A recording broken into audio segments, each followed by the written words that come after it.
Hello everyone, welcome back to my YouTube channel. आशा करता हूँ आप सभी स्वस्थ होंगे। तो जैसे कि हम अपने कंप्यूटर के क्वेश्चंस को रेगुलरली डिस्कस कर रहे हैं, तो इसी सीरीज को हम आगे कंटिन्यू करते हैं। तो आज का हमारा फर्स्ट क्वेश्चन आ गया, वायरस स्टैंड फॉर। यहाँ पे बात करी कि जो हमारा वायरस होता है, इसकी फुल फॉर्म क्या होती है। तो हम सभी को मैक्सिमम पता होता है कि जो हमारी वायरस है, इसकी फुल फॉर्म क्या होती है, vital information resource under seize. तो यहाँ पे अकॉर्डिंग टू ऑप्शन हम देखें कौन सा राइट आंसर है हमारा। सेकंड यहाँ पे राइट आंसर हो जाएगा, vital information resource under seize. अब ये बात तो हमने देख ली कि एक्चुअल में जो हमारा वायरस होता है, इसकी फुल फॉर्म क्या होती है। पर कई बच्चों को पता नहीं होता है कि एक्चुअल में वायरस होता क्या है। तो वायरस एक्चुअल में एक ऐसा प्रोग्राम ही होता है, ठीक है। अब ये वायरस वो वायरस नहीं है जैसे हम नॉर्मली बात करते हैं कि एक फ्लू है या फिर समथिंग ऐसी चीज है जिससे कोई ह्यूमन या फिर बायोलॉजिकल साइकिल डिस्टर्ब होती है। ये कंप्यूटर वायरस की हम बात कर रहे हैं। अब ये कंप्यूटर वायरस एक्चुअल में होता क्या है, ये भी एक प्रोग्राम ही होता है जो एक्चुअल में डिजाइन किया गया होता है। या तो वो प्रोग्राम अपने आप को रेप्लिकेट करेगा या किसी दूसरे सिस्टम में जाके उस सिस्टम की जो फाइल्स हैं उनको करप्ट करने का काम करेगा। जिसकी हेल्प से एक्चुअल में होगा क्या, किसी जो थर्ड पर्सन है उसकी जो इंफॉर्मेशन, जो पर्टिकुलर इंफॉर्मेशन है, चाहे उसके पास पर्टिकुलर कोई इंपॉर्टेंट डाटा है, उस सभी को करप्ट करने का काम करते हैं, जो एक्चुअल में वायरसेस होते हैं। तो अब यहाँ पे वायरस की हमने डेफिनेशन तो देख लिया, एक्चुअल में फॉर्मल डेफिनेशन क्या होती है। अब वायरस की कुछ करेक्टरिस्टिक्स भी होती हैं, ठीक है। अगर हम कुछ करेक्टरिस्टिक्स की बात करें, वायरस की क्या होती है, कुछ हमारे पास करेक्टरिस्टिक्स भी होती हैं। अब करेक्टरिस्टिक्स क्या क्या हो सकती है हमारे पास वायरस की। अगर हम वायरस की बात करें तो वायरस को एक्चुअल में, वायरस को हम क्या बोलते हैं, it requires a host program to execute. इसको एक होस्ट प्रोग्राम चाहिए होता है एग्जीक्यूट करने के लिए। और हमें पता है कि ये स्प्रेड किस किस की हेल्प से होता है। जैसे हम वायरस की बात करें तो वायरस स्प्रेड किन किन वजह से होता है। एक तो मान लो हमने क्या किया, कोई सॉफ्टवेयर इंस्टॉल कर लिया। जैसे हम बोलते हैं कि हमने थर्ड पार्टी सॉफ्टवेयर इंस्टॉल कर लिया अपने सिस्टम में। तो जब भी हम कोई एक थर्ड पार्टी सॉफ्टवेयर इंस्टॉल करते हैं, जिसकी हमें वार्निंग भी दी जाती है कि आप इसकी इस फाइल को इंस्टॉल करते हो, तब आपके सिस्टम में कुछ मैलिशियस प्रोग्राम भी आ सकते हैं। पर फिर भी हम उसको इंस्टॉल कर लेते हैं, तो उस टाइम पे जो हमारे सिस्टम है उसमें वायरस आने के काफ़ी ज़्यादा चांसेस होते हैं। तो ये हमारे पास करेक्टरिस्टिक्स होती हैं वायरस की। इसके अलावा वायरस हमारे किस किस की हेल्प से आ सकता है। एक तो हमने बात कर ली कि हम एक्सटर्नल सोर्स से कोई सॉफ्टवेयर डाउनलोड करते हैं। इसके अलावा कहाँ से आ सकते हैं हमारे पास, अगर हमें कोई मलिशियस ईमेल आता है और उसको हम ओपन करते हैं, तब भी हमारे सिस्टम में जो वायरस है वो इंस्टॉल हो जाता है। इसके अलावा अगर हम कोई एक्सटर्नल डिवाइस अटैच करते हैं, है ना, एक्सटर्नल कोई भी डिवाइस होते हैं। जैसे फॉर एग्जांपल हम देखते हैं कि फॉर एग्जांपल अगर हम किसी ऐसी लोकेशन पे चला जाए जहाँ काफ़ी डे टू डे यूजर्स आते हैं, और वहाँ पे मैं क्या करूँगा, एक यूएसबी में एक वायरस डाल के उसको वहाँ पे फेंक दूंगा। तो कोई पर्सन होगा, थर्ड पर्सन, जिसको इसके बारे में नॉलेज नहीं होगा, वो क्या करेगा, उस पेन ड्राइव को यूज करेगा। और जैसे उसने पेन ड्राइव अपने सिस्टम पे अटैच किया, तो जो मेरा वायरस होगा वो इनडायरेक्टली कहाँ चला जाएगा, उसके कंप्यूटर के अंदर चला जाएगा। ठीक है। तो ये भी क्या होते हैं हमारे पास एक्सटर्नल डिवाइसेस। अब वो एक्सटर्नल डिवाइस क्या हो गया, मेरा यूएसबी। अब यूएसबी के थ्रू भी क्या हुआ, मैंने एक वायरस स्प्रेड कर दिया। तो हमारे पास वायरस की करेक्टरिस्टिक्स होती हैं कि किन किन तरीके से हमारा जो वायरस है वो स्प्रेड हो सकता है। इसके अलावा हमारे पास वायरस क्या क्या काम करता है। वायरस एक तो हमारी फाइल्स को क्या कर सकता है, मॉडिफाई कर सकता है ना। इसके अलावा क्या कर सकता है, डिलीट कर सकता है कोई फाइल। अगर मैं चाहूँ कि मुझे किसी की फाइल डिलीट करवानी है विद द हेल्प ऑफ जो मेरा वायरस है उसकी हेल्प से, तो मैं वो भी करवा सकता हूँ। इसके अलावा ये हमारे सिस्टम को क्या कर सकता है, जो हमारी सिस्टम में डाटा होता है ना, इंपॉर्टेंट डाटा, उसको करप्ट भी कर देता है। तो कई बार देखा होता है, कई बार देखना, जब जितनी बड़ी बड़ी कंपनी होती हैं, अगर उनका सिस्टम हैक या क्रैक किया जाता है, तो जो हैकर होते हैं वो क्या करते हैं, कुछ अमाउंट के जो है, अमाउंट के बारे में बोलते हैं कि हमें इतना अमाउंट चाहिए, उसके बाद ही हम आपका जो सिस्टम है उसको फ्री करेंगे। और जो बड़ी बड़ी कंपनियां होती हैं उनके लिए वो डाटा बहुत इंपॉर्टेंट होता है। इसके लिए उनको क्या करना पड़ता है, वो पेमेंट उनको हैकर्स को देनी पड़ती है। ठीक है। तो ये सारी चीजें, जब भी हम वायरस की बात करते हैं, तो ये सारी चीजें एक्चुअल में बैकएंड में चल रही होती हैं। अब इंपॉर्टेंट क्वेश्चन आपके इसके अलावा क्या एग्जाम में बन सकता है, क्योंकि हम अगर थोड़े क्वेश्चन डिस्कस करें पर उनको अगर हम डिटेल में डिस्कस करें, वो आपको एग्जाम में काफी हेल्पफुल मिलेगी उन क्वेश्चन से। क्योंकि एक क्वेश्चन के साथ मल्टीपल क्वेश्चन है जो हमारे लिंक होते हैं। अगर हम बात करें कि टाइप्स क्या क्या हो सकते हैं हमारे वायरस के, क्योंकि टाइप्स के काफी क्वेश्चन पूछे जाते हैं। तो सबसे पहला आता है हमारे पास बूट सेक्टर का।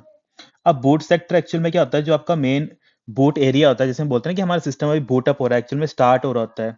तो उस टाइम पे हम उस सिस्टम को इफेक्ट कर सकते हैं। ठीक है। तो बूट सेक्टर जो हमारे वायरस होते हैं, ये किस चीज को इन्फेक्ट करते हैं, यहाँ पे लिख देता हूं मैं, it infects the boot sector. ठीक है, ये इंपॉर्टेंट चीज है, डायरेक्टली पूछा था कि बूट सेक्टर वायरस एक्चुअल में क्या करते हैं।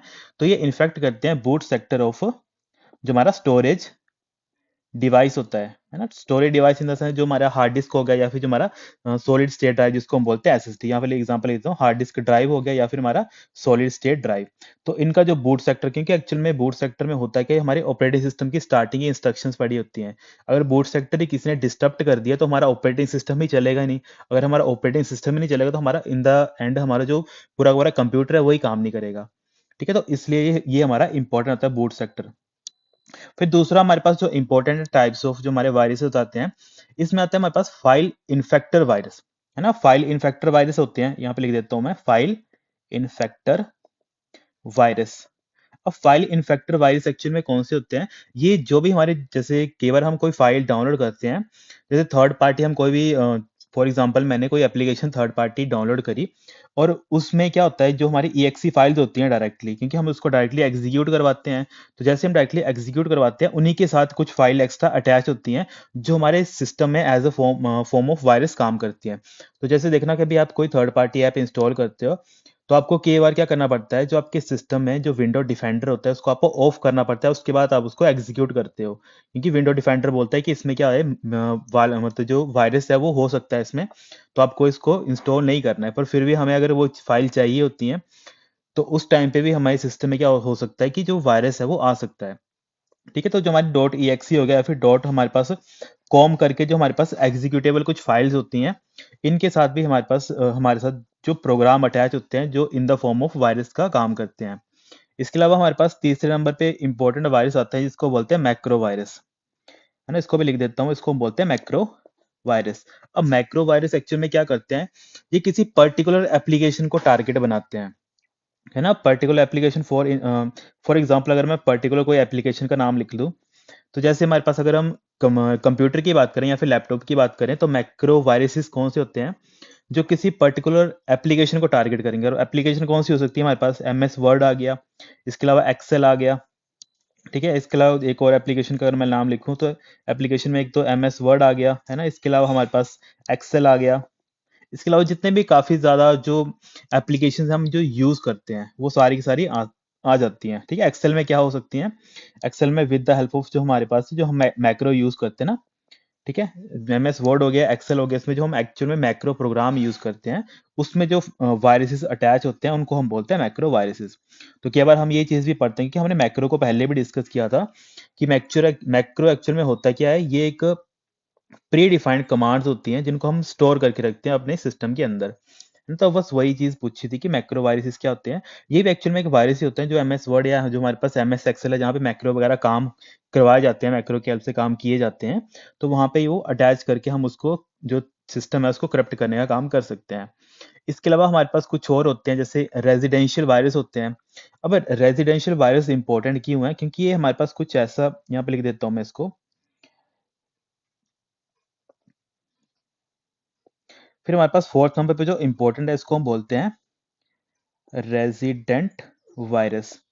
अब ये सारे वायरस एक्चुअल में इंपॉर्टेंट है क्योंकि जितने भी हमारे पास गवर्नमेंट एग्जाम्स होते हैं वहाँ पे डिफरेंट डिफरेंट जो वन लाइनर में पूछे गए हैं, क्योंकि वहाँ पे ऐसा डेफिनेशन तो नहीं पूछेंगे पर डेफिनेशन के अलावा वो सिंपल एग्जांपल देते हैं और ये पूछते हैं कि जो हमारे मैक्रो वायरस है वो किस फाइल को इफेक्ट करेगा। तो वहाँ पे ऑप्शन लिखा होता है ऑपरेटिंग सिस्टम को या फिर हमारे एप्लीकेशन सॉफ्टवेयर को। तो वहाँ पे राइट आंसर क्या होगा, हमारा एप्लीकेशन सॉफ्टवेयर होगा, कि हमने देख लिया कि जो हमारा मैक्रो वायरस है वो किसी ने पर्टिकुलर एप्लीकेशन को टारगेट बनाते हैं।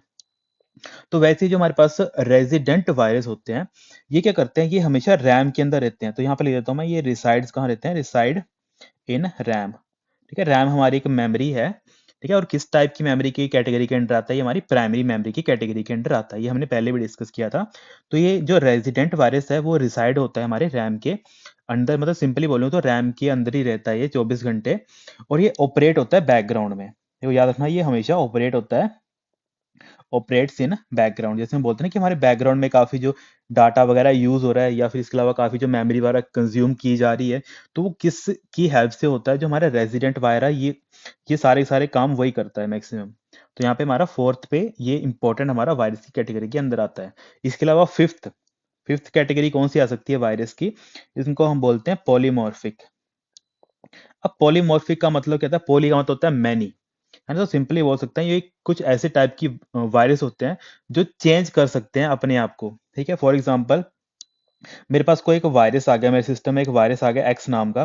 पर जैसे ही एक्स नाम का वायरस आ गया जो मेरा एंटीवायरस था, ठीक है, एंटीवायरस ने क्या किया, इसको डिटेक्ट कर लिया और जैसे इसको रिमूव करने लगा, इसने अपने आप को चेंज कर दिया वाई में। ठीक है, तो जैसे इसने वाई में चेंज कर दिया तो एंटीवायरस को लगा कि ये नॉर्मल प्रोग्राम है, इसमें कोई दिक्कत नहीं है। तो इसने अब क्या किया, एक्सेस से जैसे अपने आप को बिहेवियर अपना चेंज कर दिया, तो एंटीवायरस को इसने बाईपास कर दिया, क्योंकि अब एंटीवायरस को क्या लग रहा है कि ये नॉर्मल प्रोग्राम है, इससे कोई दिक्कत नहीं होगी। तो इस टाइप के जो हमारे पास वायरसेस होते हैं उनको हम बोलते हैं पॉलीमॉर्फिक वायरस, मतलब वो अपना बिहेवियर चेंज कर लेते हैं अकॉर्डिंग टू जो भी उनके पास क्राइटेरिया होता है, उसके अकॉर्डिंग वो अपना बिहेवियर चेंज कर लेते हैं, जिससे जो क्या होता है, जो एंटीवायरसेस होते हैं वो भी उनको डिटेक्ट नहीं कर पाते हैं। तो सिंपली बोलूं तो पॉलीमॉर्फिक क्या करते हैं, changes it code to avoid detection, है ना। तो इस चीज को हम बोलते हैं पॉलीमॉर्फिक वायरस। इसके अलावा जो हमारे फिफ्थ सिक्स नंबर पे इंपॉर्टेंट आता है, कि सारे के सारे एग्जाम में पूछे गए हैं, तो इनको हम एक बार डिस्कस कर ही लेते हैं। फिर नेक्स्ट इंपॉर्टेंट कैटेगरी आती है हमारी पॉलीमॉर्फिक, तो हमने देख लिया। इसके अलावा आती है हमारे पास मेटामॉर्फिक, है ना, इसको भी देख लेते हैं हम। एक आती है मेटामॉर्फिक। अब मेटामॉर्फिक वायरसेस एक्चुअल में होते क्या हैं, ये अपने आप को रीराइट लिख सकते हैं, मतलब सिंपली ऐसा वायरस है जो अपने आप को प्रोग्राम कोड करके अपने आप को चेंज कर सकता है, इसको बोलते हैं मेटामॉर्फिक वायरस। तो सिंपली इसमें क्वेश्चन पूछा जाता है कि ऐसा कौन सा वायरस होता है जो अपने आप को रीराइट कर सकता है, तो ये आता है मेटामॉर्फिक वायरस। तो ये कर सकते हैं अपने आप को रीराइट्स इट सेल्फ। तो वो कौन से वायरस होते हैं हमारे पास, मेटामॉर्फिक वायरस। और ये काफी इंपॉर्टेंट क्वेश्चन है, ये भी रिसेंटली किसी एग्जाम में पूछा गया था कि ऐसी कौन सी वायरस की कैटेगरी होती है जो अपने आप को रीराइट कर सकती है, जिसकी हेल्प से उसको मतलब फाइंड करना और ज्यादा मुश्किल हो जाता है ना। तो आते वो किसकी कैटेगरी के अंडर आती है, मेटामॉर्फिक वायरस की कैटेगरी के अंडर आती है। इसके अलावा हमारे पास एक इंपॉर्टेंट और लास्ट है, ये भी काफी ज्यादा एग्जाम में पूछा जाता है।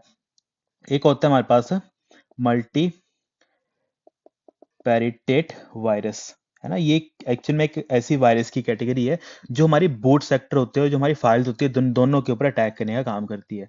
और ये बहुत इंपॉर्टेंट है क्योंकि ये हमारे पास जो बूट सेक्टर वायरस है उसका काम भी करती है, और साथ ही साथ जो हमारी फाइल्स के लिए जो वायरस होते हैं, ठीक है, जो हमारी फाइल्स के लिए मेनली जितनी भी हमारे पास वायरस हैं उनके साथ भी ये कोऑपरेट करने का काम करते हैं। तो सिंपली अगर एक लाइन में बोला जाए तो जो हमारे मल्टी पेरिटेट वायरस होते हैं ये अटैक करते हैं both boot sector and files. तो ये सारे के सारे जितने भी टाइप्स हैं वो मतलब इतने ज्यादा इंपॉर्टेंट है क्योंकि ये सारे एग्जाम में पूछे गए हैं। ठीक है, तो आपको क्या करना है, इनको क्या करना है, नोट्स बना के रख लेने हैं इनके।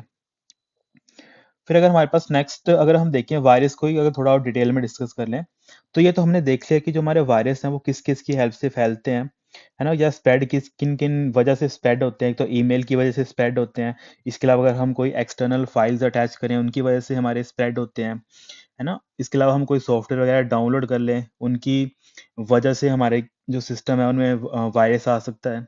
अब एक्चुअल में हमें पता कैसे लगेगा कि हमारे सिस्टम में वायरस आ गया है, तो सबसे पहला तो ये होगा आपकी जो सिस्टम की परफॉर्मेंस है वो स्लो हो जाएगी। इसके अलावा आपका जो सिस्टम है वो बार बार क्रैश करेगा, है ना। तो सबसे पहले तो आपका जो स्लो परफॉर्मेंस हो जाएगी, एक बात तो ये हो जाएगा, सिस्टम आपका स्लो हो जाएगा। दूसरा बात क्या हो जाएगा, जो आपकी कुछ फाइल्स होंगी वो करप्ट हो जाएंगी, है ना। जो हमारी कुछ फाइल्स होंगी वो क्या हो जाएंगी, करप्ट हो जाएंगी। करप्ट इन द सेंस वो करप्ट क्यों हुई होंगी, ऑब्वियसली कोई वायरस होगा जिसकी वजह से हमारे जो फाइल्स हैं वो करप्ट हो गई होंगी। इसके अलावा हमारे पास जैसे कुछ पॉपअप्स आते रहेंगे, ठीक है। कई बार होता है कि हम कोई वायरस इंस्टॉल हो मतलब वायरस आ गया था सिस्टम पे और वहां पे हमें पॉपअप वगैरह शो होने स्टार्ट हो जाते हैं, कि ऑटोमेटिकली हमारे सिस्टम पे पॉपअप आ जाता है। फॉर एग्जांपल कोई ऐड आ गई, कोई कुछ आ गया जो हमें एक्सपेक्ट नहीं किया होता है, वो अनएक्सपेक्टेड बिहेवियर हमारा सिस्टम परफॉर्म करता है। तो ये हमारे पास कुछ जो तीन चार पॉइंट्स है जो एक्चुअल में इनसे हमें पता लग जाता है कि हमारे सिस्टम में वायरस हमारा आ गया है। इसके अलावा प्रिवेंट कैसे करेंगे, ऑब्वियसली एंटीवायरस को ही इंस्टॉल करेंगे। इसके अलावा एंटीवायरस को हम mainly time to time update करेंगे, है ना। तो ये कुछ तीन चार चीजें इंपॉर्टेंट है जो काफी बार पूछी जाती हैं। अब जो हमारे पास इंपॉर्टेंट चीज है कि जो इंपॉर्टेंट जो वायरस हो गया चाहे मालवेयर हो गया, हमने पहले डिस्कस किया था पर इसको एक बार मैं फिर से बता देता हूँ कि जो हमारे पास कुछ इंपॉर्टेंट मालवेयर थे जो एग्जाम में पूछे जाते हैं डायरेक्टली। एक तो हमारे पास था आई लव यू करके, ठीक है। ये आई लव यू वो नहीं है जो गर्लफ्रेंड बॉयफ्रेंड बोलते हैं, ये आई लव यू एक तरीके का हमारे पास एक तरीके का वायरस ही था, है ना। तो आई लव यू हमारे पास 2000 था। इसको एक्चुअल में बोला जाता है ये हमारे पास क्या था, मालवेयर था। ये हमारे पास मालवेयर था। और ये कब आया था? जो ईयर 2000 था उसमें ये डिटेक्ट किया गया था। और ये सबसे ज्यादा पूछा था जो हमारा आई लव यू जो एक्चुअल में मालवेयर था, ये किसके मतलब पूछा जाता है कि किस सॉफ्टवेयर या फिर किस एप्लीकेशन की वजह से ज्यादा फैला गया था। तो ये हमारा ईमेल की, ठीक है, ईमेल की वजह से वो ज्यादा फैला गया था। और इसने क्या किया था, जो हमारी बड़ी बड़ी कंपनियां थी उसमें 10 बिलियन डॉलर का, ठीक है, यहाँ पे लिख देता हूँ, 10 बिलियन डॉलर का नुकसान करवा दिया था इसने। मतलब इतना डैमेज कर दिया था, इतना ज्यादा ये खतरनाक वायरस था उस टाइम का। इसके अलावा दूसरा जो पूछा जाता है उसको बोलते हैं मेलिसा। ठीक है, मेलिसा एक्चुअल में ये कब आया था? ये भी 1999 में आया था। अब इसमें ये क्या था, ये एक हमारा मैक्रो वायरस था। ठीक है, अब ये इंपॉर्टेंट, क्योंकि मैक्रो वायरस हमने डिस्कस कर लिया है ना। मैक्रो वायरस की क्या मतलब देख लिया कि मैक्रो वायरस एक्चुअल में काम कैसे करता है, कि एक पर्टिकुलर एप्लीकेशन को टारगेट करता है। तो मैक्रो वायरस सब यहाँ पे समझ आ जाएगा आपको कि मलीसा किसका एग्जाम्पल था। ये हमारा मैक्रो वायरस का एग्जाम्पल था, है ना। मैक्रो वायरस था, मैक्रो वायरस मतलब ये एक पर्टिकुलर किसी एप्लीकेशन को इफेक्ट करता होगा। तो मलीसा किसको इफेक्ट करता था? ये हमारे MS वर्ड को, ठीक है, जो हमारे माइक्रोसॉफ्ट वर्ड के डॉक्यूमेंट थे उनको ये इफेक्ट करता था। ठीक है, तो यहाँ पे ये क्या हो जाएगा, राइट आंसर हो जाएगा। इसके अलावा अगर हम कुछ और इम्पोर्टेंट पॉइंट देखें इन्हीं के रिगार्डिंग, तो जैसे हमारे पास ये तो हमने सारे डिस्कस कर लिए। एक सेकंड रुकना जरा।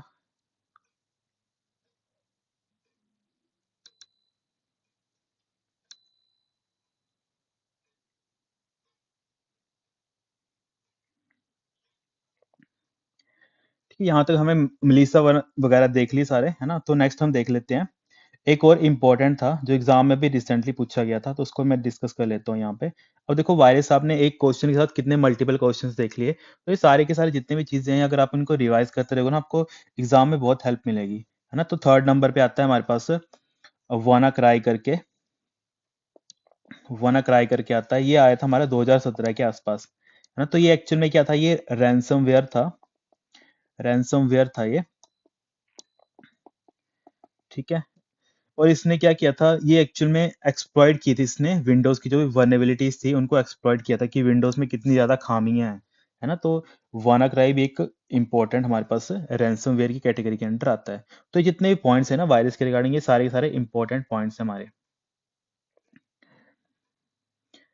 फिर हमारे पास नेक्स्ट क्वेश्चन आता है, विच of the following is used in banking industry. यहाँ पे बात करी कि इनमें से कौन सा है जो बैंकिंग इंडस्ट्री में यूज किया जाता है।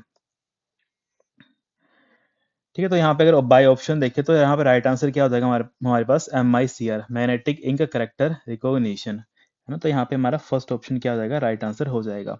अब MICR की हमने फुल फॉर्म तो बता दी, इसको हम बोलते हैं, इनको नहीं पता वो यहाँ पे इसको नोट करके लिख लेना, इसको बोलते हैं हम मैग्नेटिक, क्योंकि एग्जाम में पूछी गई है, मैग्नेटिक इंक कैरेक्टर,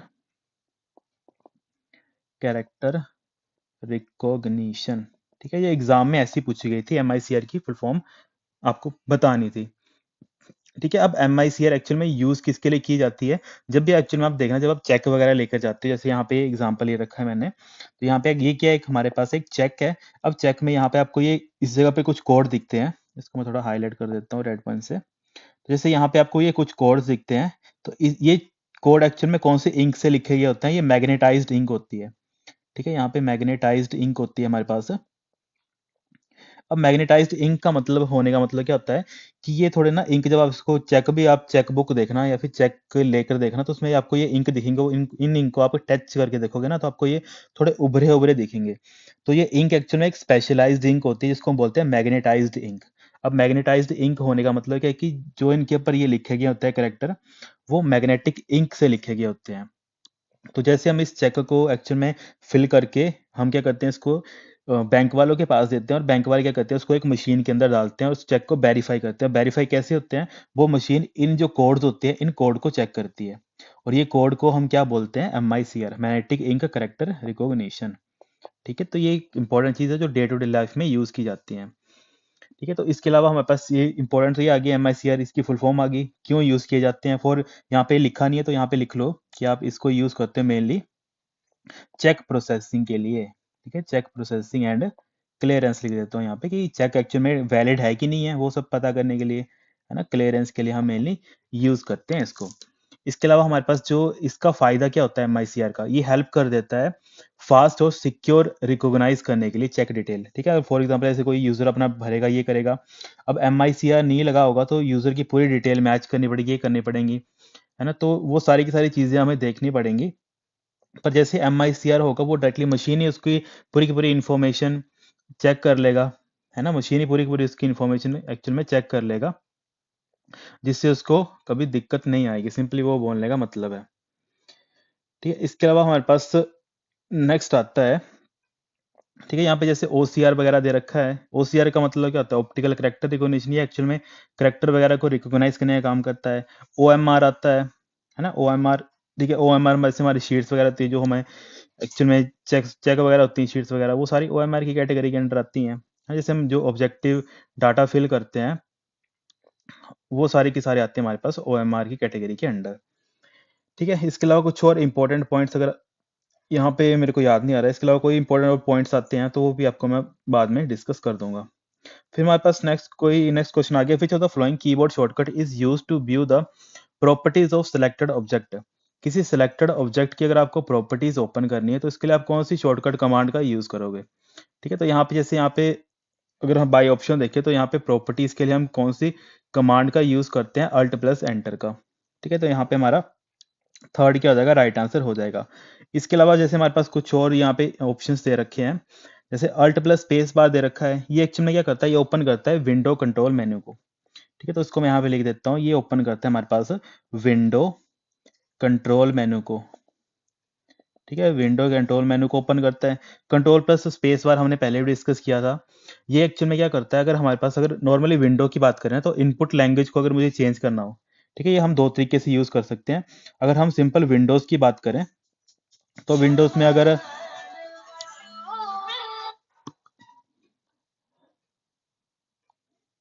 एक सेकेंड,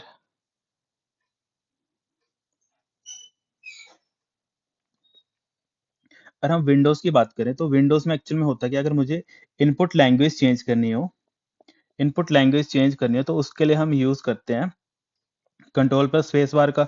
इसके अलावा अगर हम एक्सेल की बात करें, जो हमारा एक्सेल प्रोग्राम होता है, इसकी अगर बात करें तो इसमें इसमें अगर हम पूरा का पूरा सेल, ठीक है, यहाँ पे सिंपल लिखो entire column of the active cell. ठीक है, अगर मुझे पूरा का पूरा कॉलम एक्चुअल में सेलेक्ट करना हो तब भी हम ये शॉर्टकट कमांड यूज करते हैं। ठीक है, अगर ये सिंपली नॉर्मल विंडोज की बात करें, चाहे हम किसी पर्टिकुलर एप्लीकेशन, जो एप्लीकेशन क्या है हमारी एक्सेल एप्लीकेशन है, उसकी हम बात करें, तब हम मेनली ये इसका यूज करते हैं। और अल्ट प्लस एंटर तो हमने देख लिया कि ये प्रॉपर्टीज किसी सिलेक्टेड ऑब्जेक्ट की देखने के लिए हम इसको यूज करते हैं। इसके अलावा हमारे पास इंपॉर्टेंट एक और चीज आती है, जैसे कंट्रोल प्लस एंटर। तो कंट्रोल प्लस एंटर तो बहुत इंपॉर्टेंट है, क्योंकि अगर हम माइक्रोसॉफ्ट वर्ड की बात करते हैं तो वर्ड में ये इंसर्ट करता है पेज ब्रेक को। ये काफी बार पूछा गया है कि page break, insert a page break, इसके लिए हम कौन सी शॉर्टकट कमांड का यूज करते हैं? तब हमारे पास कंट्रोल प्लस एंटर आता है। इसके अलावा हम अगर हम एक्सेल की बात करें तो एक्सेल में अगर मुझे फिल करना हो, fill the selected cell range, तब हम यूज करते हैं कंट्रोल प्लस एंटर का। इसके अलावा हम हमारे पास ऐसे गूगल हो गया या फिर माइक्रोसॉफ्ट हो गया, इसमें अगर मुझे कोई फॉर्म सबमिट करना हो तब भी हम कंट्रोल प्लस एंटर का यूज करते हैं। ठीक है, तो ये हमारे पास जितने भी इंपॉर्टेंट पॉइंट्स है, ये सारी सारे एग्जाम में पूछे गए हैं। ठीक है, आज के लिए हम इतना ही रखते हैं, बाकी हम आगे का कल डिस्कस कर लेंगे। ठीक है students, thank you so much, have a great day.